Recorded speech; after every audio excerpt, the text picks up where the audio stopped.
Welcome to Blackbriar Gaming.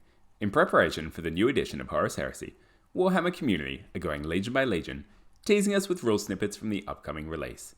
Today, we'll be looking at the 20th Legion, the Alpha Legion.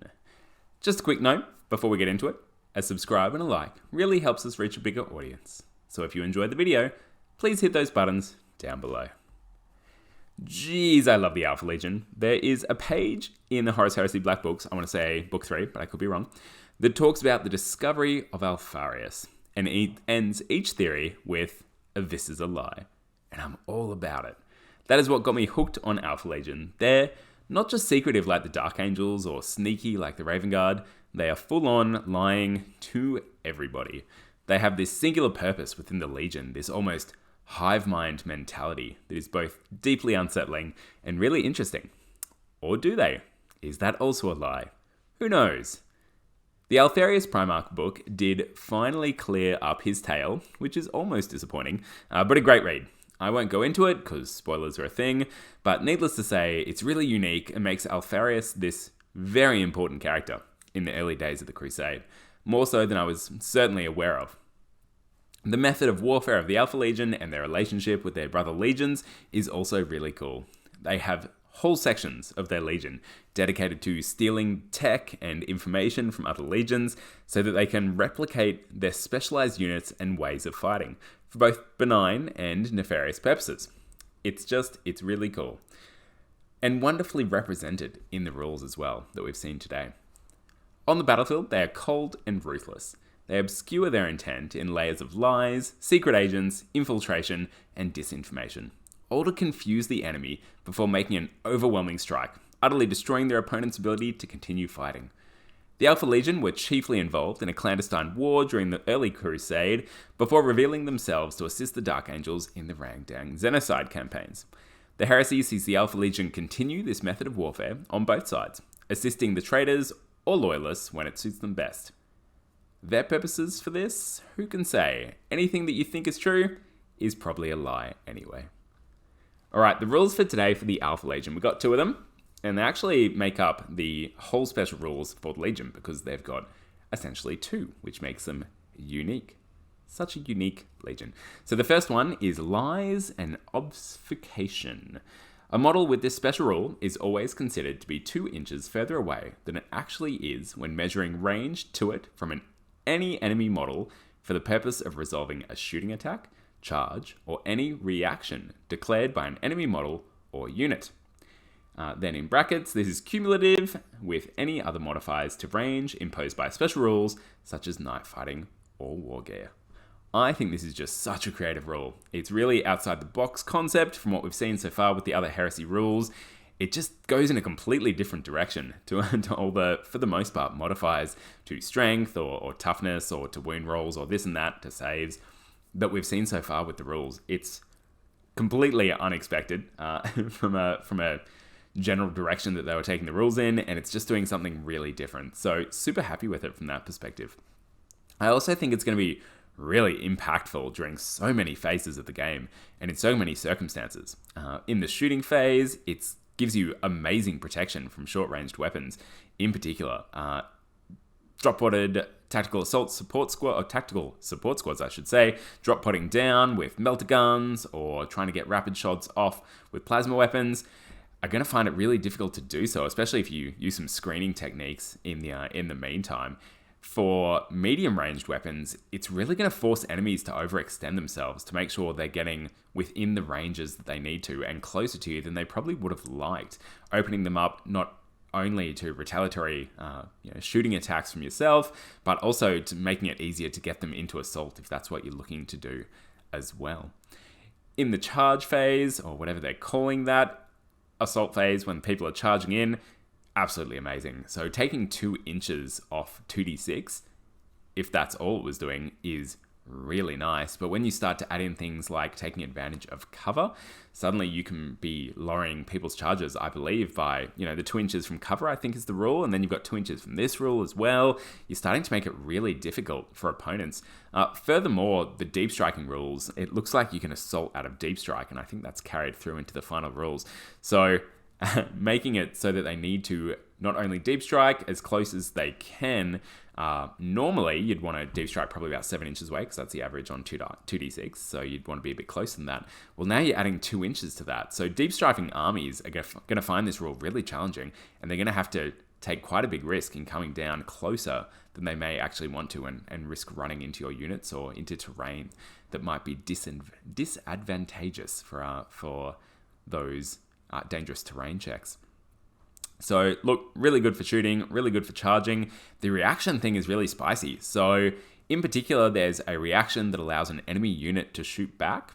By using this 2 inches, you can make it so that you're just outranging your opponent for their weapons, depending on what units are shooting at what units and what weapons they're armed with. But if you're clever about it and you line the units up, you can make it so that you're putting out firepower and taking limited firepower back, or at least limiting their options with what they can shoot back with that shooting reaction, which I think is going to be a huge part of the game. So really nice that it stacks and is cumulative with other modifiers, with other special rules, night fighting. Really nice. Hopefully we see some cool war gear or stuff that comes out that means you can start to really take advantage of it and just really start shutting your opponent down. But we'll wait and see on that one. I think it's a really interesting and complex way to give Alpha Legion this idea of battlefield superiority that hits their narrative-driven way of warfare in a really cool way. 2 inches might not seem like much, but suddenly you're playing almost a different game to what your opponent's playing. The ranges are all different from you, and the way it works and the way they have to react to you. So it's just completely changing it up, and it's giving that Alpha Legion just that small edge in this Legion on Legion warfare, because the idea is they've prepped the battlefield, they've prepped the enemy, they've prepped where they want to be, how they want to fight this battle, because of all the research and investigation that goes into it beforehand, and the setting up through all their lies and sneaky ways that they go about doing things. And this represents it really nicely. All right, that is Lies and Obsecation. Let's look at the second part of the Legion's special rules here. It's called the Rewards of Treachery. And it reads... Actually, it reads a lot. All right, I don't think I have to go into any significant depth with reading this out. I'll just give you the gist. Essentially, you get to select a unit from another legion, any unit, any legion, as long as it's not a unique unit, so no special characters, and you get to include that unit in your Alpha Legion force, taking up force org charts, etc., as per usual. Now, this is really nice. So you just get to pick anything, right? Any unit you want from any other legion. And we saw this in first edition, so it's carried forward, which is nice. So what are some of the best units for this? And it's not always what's the most powerful, right?